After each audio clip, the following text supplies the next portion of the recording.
on August 21st, the United States experienced probably the most watched eclipse in history, probably over 100 million people. The eclipse path went right across the entire United States, from Oregon all the way to South Carolina.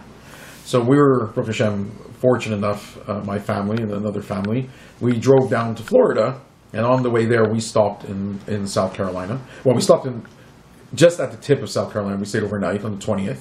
And on the 21st, we went to what's called the center line. The center line is the position where totality is happening. Meaning, when a solar eclipse happens, there's a swath of area about 70 miles wide that you can observe when the moon goes in front of the sun. It just so happens that, Baruch Hashem, God designed the system. The sun is 400 times farther away and 400 times bigger than the moon. So when the moon goes in front of the sun, it absolutely eclipses or covers the sun, 100%. That's the most incredible sight in nature you can probably imagine. It's breathtaking. So you have to be on the center line, which is that swath of path that you can, because of line of sight, you puts the moon in line with the sun, and it goes in front of it. So in a sense, the Earth lines up with the moon, lines up with the sun. Yes, which lines with the sun, exactly. Right. Okay. And you have to be in the right place. You have to be in the right place to see it. Like this actually was visible on almost the entire North America. Right. The different levels, like up here in Toronto, where I live, you would get about 75% coverage. So they wouldn't get a totality. Totality means the moon goes completely. They would have seen something. Oh yeah, they'd see. Right. It looks like a big black dot that comes through. Right. As it goes by, it only hits 75%. Right.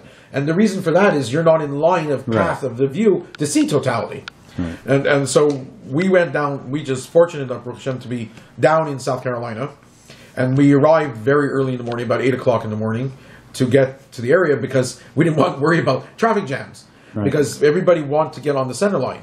Right. Now, the center line is 70 miles wide, and the entire city of Lexington, South Carolina, the whole city of Columbia, South Carolina, was technically on the center line. Right. Now, the closer you get, now there's a center of the center line. So let's say you have the 70-mile path, right? So if you're on the edge of the 70-mile path, you will see totality, but you'll see it shorter. As you go farther away from the center line, the length of time that the moon sits in front of it, covering the whole sun, becomes smaller in time.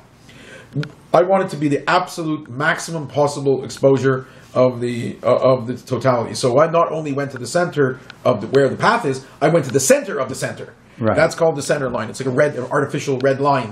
This is exactly where the sun is going to go. If you stand in this line, you get the maximum amount of exposure. Right. So we had 2 minutes and 38.4 seconds of totality, and it was amazing. So how did this come up?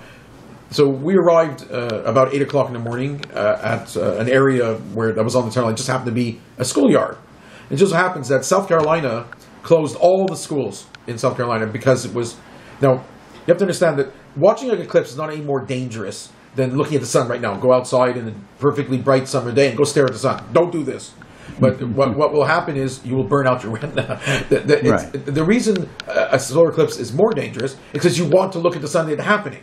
Right. And you will get the sun at you. And as the moon starts to cover the sun, yes, a lot of the light gets taken away, but it's still very intensive and it can still literally burn half circles in your eyes. As a matter of fact, I bet you by a year from now, you're going to get tons and tons of people reporting that they have burns in their retinas. It happens every time this solar eclipse.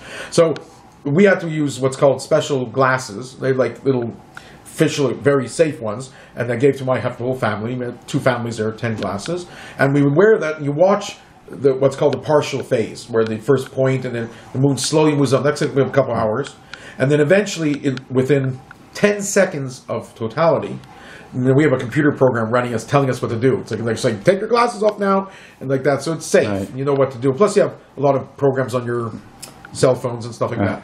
And then you say 10 seconds later, take your glasses off. And that's the cool puff stuff. So what happens when everybody said, take your glasses off. Now the moon is really, really close to totality now, about 10 seconds away. And what you start seeing along the edges when the moon is slowly creeping up, you see what's called Bailey's beads. The Bailey's beads are the mountain ranges on the moon, and the light passing through it, and you see all these little individual light spots as the moon is slowly eclipsing the sun, and it looks amazing. It looks like millions and millions of little. So little it's the lights. sun going through the valley. Yes, through the valleys of the mountains of this moon, on the edge of the moon. It just looks incredible. That's called Bailey's beads. But I have a question about this. Sure. Is that it seems to me that sometimes when it's very cloudy, you don't even see the sun. That's right. So it's not predictable. The eclipse is predictable. Yes. But the actual weather patterns are not predictable, 100 years in advance. Well, so how do you cope with heavy cloud cover? Good question. Okay. I have a lovely wife who said Tehillim. Now, she said... Tehillim or what? Psalms? Yeah, Psalms. Said Tehillim because we wanted to figure out what can we say for... an eclipse. What kind of blessing you give? You look at a rainbow, you have a special blessing for a rainbow and stuff, and I knew something new. So Debbie found out, my wife found out that there are 2 psalms. I can't remember the numbers now, but what is for the creation of the world? So she said these psalms. Now, before we were watching the eclipse, when we arrived at 8 o'clock, it was pretty cloudy outside, up in the sky. It wasn't completely clear. And we were getting a little bit nervous. Are we going to see the eclipse? Will there be a giant cloud in front? I can't, unfortunately, I'm not like Joshua. I can't stop the sun, And I want the moon to stop and let me get my... wait, I'm not ready. Don't do it yet. Wait till the cloud goes away. I can't do that. So Debbie read the Psalms, the Tehillim, which was really nice. And then during the day, it's still cloudy. And about, I'd say 20 minutes before totality, we can see the sun the moon is already covering. It's eating. It's actually really cool to watch. The moon is coming up and it's eating sunspots. Because there were a lot of sunspot activity on the sun that day. And I had my binoculars on a mountain on a tripod. So I'm watching the moon literally eat sunspots with filters, of course. It's really cool to watch because it covers it, right? Covers the sunspots. Every so often the cloud will get in the way, so we have to wait till the cloud goes by. And we're getting nervous because it's really getting close to totality. Right. So roughly 10 minutes before totality, the clouds start to really go away. They're starting to get less and less. Oh boy, this is going to be good. We're going to be lucky. Now, 5 minutes from totality, the moon is almost completely covering the sun. There's no clouds. They start to go away completely. And the darkness level around us is incredible. This happened at 2:41 p.m. is when the totality was for us. And it was perfect daylight, like regular, afternoon daylight, with the sun's way up in the sky.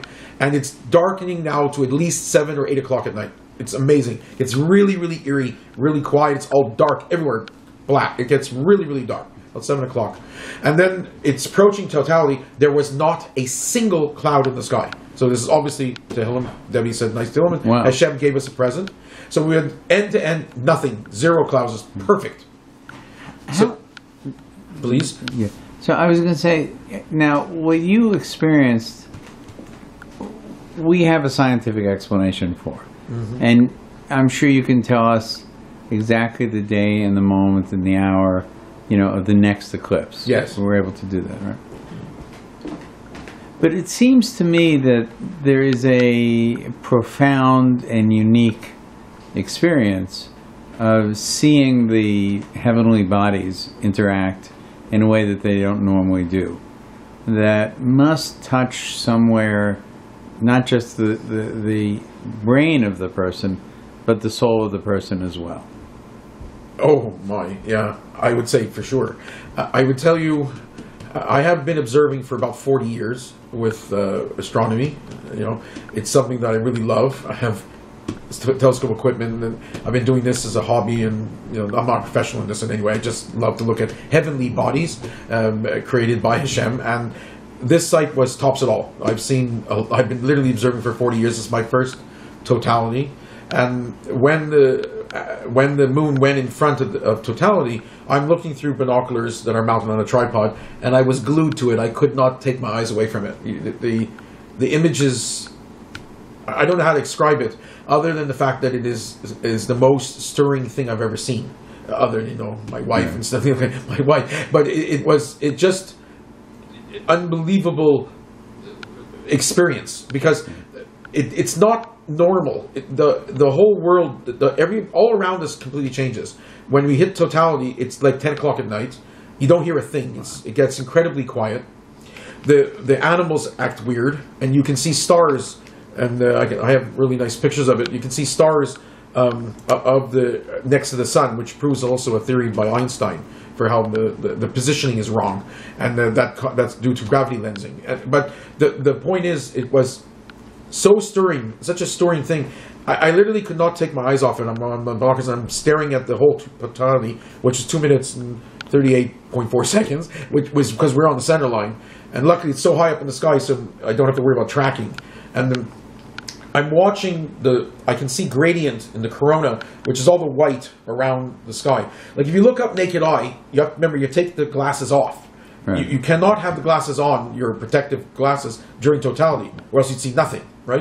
100% of the sun's light is blocked. So it's completely safe to look at totality naked eye, which is everybody's doing.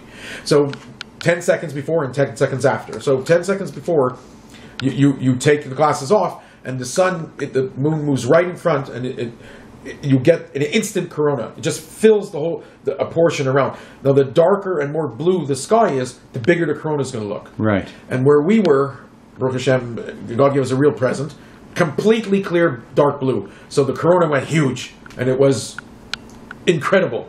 Now, with the binoculars, I get up real close to the sun, and I'm watching what's called prominences. Now, prominences are fire literally coming off the surface of the sun on the edge of the moon. Like you see it at the edge, it looks like it's coming off the moon, it's on the edge. You can see this gigantic black dot, the white all around it, and fire burning.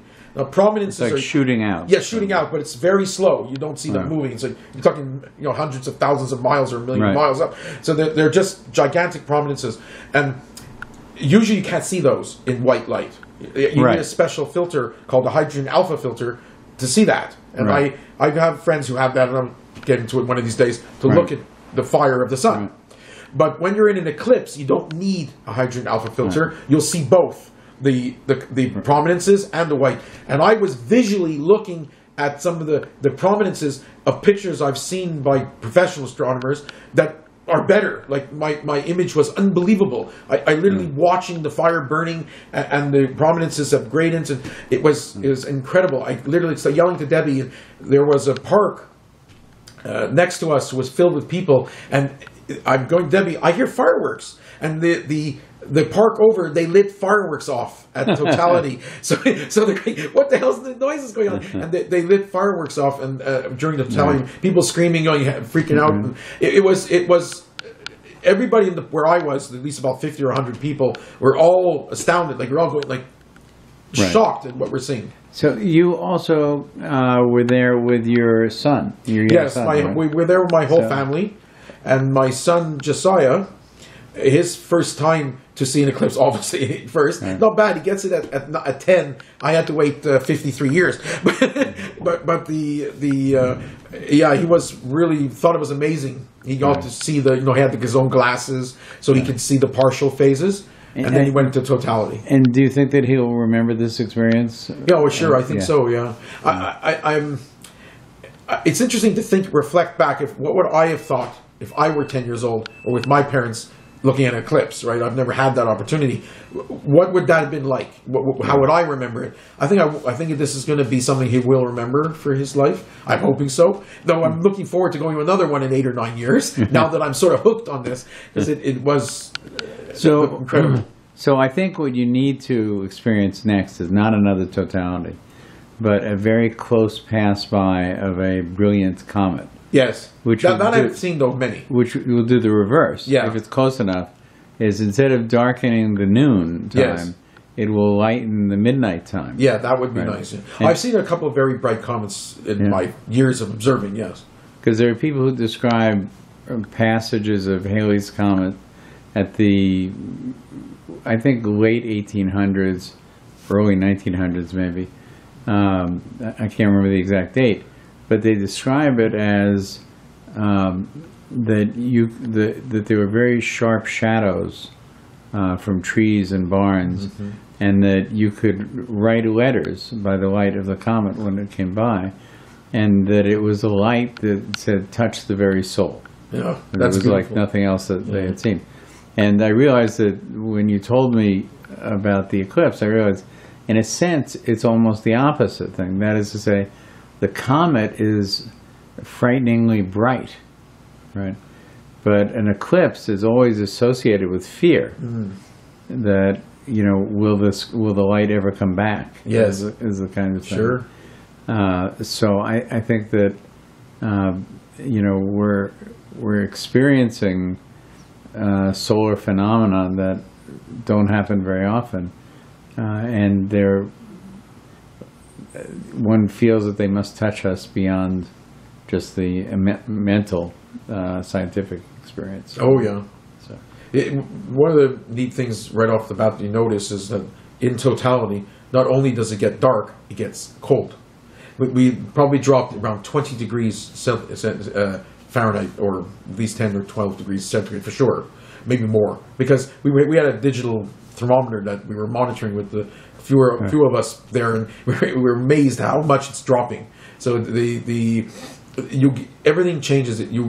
You really believe it's not time. You're looking around, like I took my eyes off my binoculars for like 10 seconds and I went, oh my, because I'm staring at this huge object and filling my. And you're in the middle of the South. Yeah, I'm down in South Carolina in August. Yeah, in August, which is very warm. hot. Yeah, it was 100 degrees. It's like somebody turned the air conditioner on. Yes, that's right. It was 100 degrees the whole day with burning up. But we had a nice tent to sit under during the day, waiting for the eclipse because we wanted to be early. Right. The real fun part was when we left after the eclipse. We had experienced this great gift from Hashem. We and the sky was perfectly clear. We had to go on our way to our destination, which we were going to Florida. So we were leaving South Carolina. Little did we know that we would end up in a 100-mile long traffic jam. That's unbelievable. 8.5 hours to get out of South Carolina into Georgia. Because of the eclipse? Because of the eclipse, yeah. Wow. Yeah, it was 8.5. This ride should have taken 2. We took 8.5 hours. 100 miles long. Wow. Bumper to bumper, 10 miles an hour. Or not even that, 2 miles an hour. It was, I'm absolutely telling you, this is what it was incredible. So we were supposed to be in Florida on the night of the 21st. After the eclipse, we had to stop in Georgia because there was absolutely impossible. It was 4 o'clock in the morning. So we just could not go to Florida. We went the next day. Traffic was impossible. It's an amazing story. Yeah. We're hearing this story just before Rosh Hashanah. Yeah. Right, and that we hope that God's light will be revealed to us. Yeah. In the years to come. Sure. Thank you very much, Charles. Thank you.